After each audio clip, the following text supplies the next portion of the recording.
on te pose, moi je te pose la question.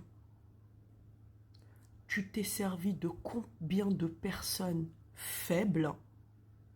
Tu t'es servi combien de personnes handicapées? Et tu as déclenché la peur dans le cœur des gens à combien de personnes pour te servir d'eux, pour faire passer tes messages à travers eux et pour que toi tu ne salisses pas tes mains et tu as corrompu ces gens-là pour salir leurs mains à ta place.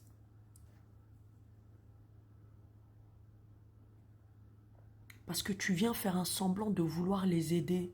Tu les as jamais aidés, tu les as laissés au même endroit, à la même situation.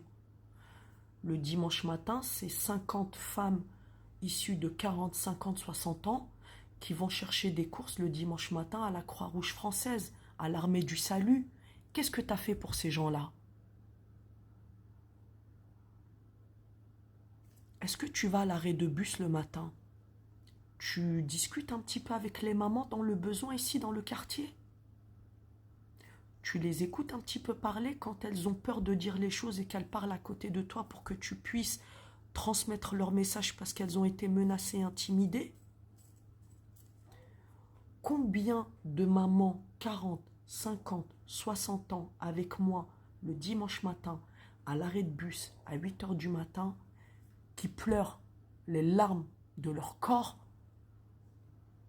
et qui vont chercher leurs courses à manger à l'Armée du Salut, à la Croix-Rouge française?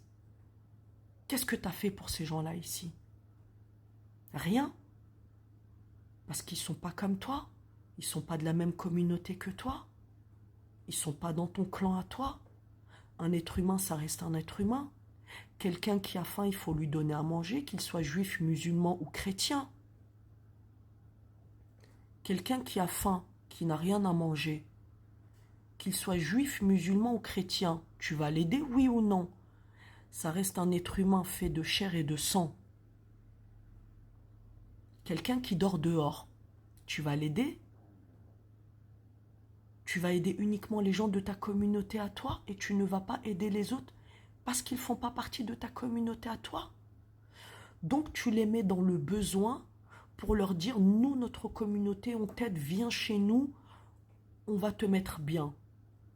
C'est toi qui les as mis dans cette situation-là pour leur faire un chantage affectif et leur dire, mais tu vois, ta religion, ta communauté, elle n'a jamais rien fait pour toi. Elle t'a laissé comme une mendiante, comme une clocharde. T'as rien à manger, le dimanche matin, tu vas à la Croix-Rouge française et à l'Armée du Salut pour aller manger. Viens chez nous, nous on va te payer tes factures EDF, on va te donner des courses, on va te donner du travail, on va te marier, on va te donner une voiture et tu seras bien. C'est comme ça que tu les as détournés, corrompus, en les mettant toi-même dans le besoin, dans la mendicité la plus totale, en leur disant viens chez nous, ça se passe pas comme ça. Un être humain, ça reste un être humain. Il est fait de chair et de sang.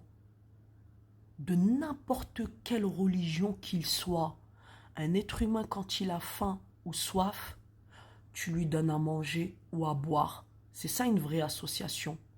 Aucune distinction religieuse, aucune distinction de nationalité, juste par rapport au rang social. On ne va pas donner à manger aux riches, on va donner à manger à ceux que tu empêches de travailler, ceux que tu empêches de payer leurs factures en lui mettant des bâtons dans les roues, qu'ils soient juifs, chrétiens, musulmans, athées ou bouddhistes. Un humain, ça reste un humain. Quand quelqu'un il a faim ou quelqu'un il a soif, on lui donne à manger, on lui donne à boire, n'importe quelle communauté religieuse dont il fait partie. C'est pas ça qu'on regarde pour aider un humain. On écoute si son estomac il crie famine. On regarde sa maigreur. On regarde sa santé fragile. On regarde sa tristesse s'il pleure tous les jours. Un humain, ça reste un humain. Tu n'as pas à privilégier les gens de ta communauté et laisser les autres pourrir comme des merdes. Parce qu'ils ne font pas partie de ta communauté. Ça s'appelle quand même un chantage. Quelqu'un qui a soif et qui a faim, tu lui donnes à manger. C'est ça une vraie association. N'importe quelle couleur de peau et n'importe quelle religion dont il fait partie. Ça reste un être humain fait de chair et de sang.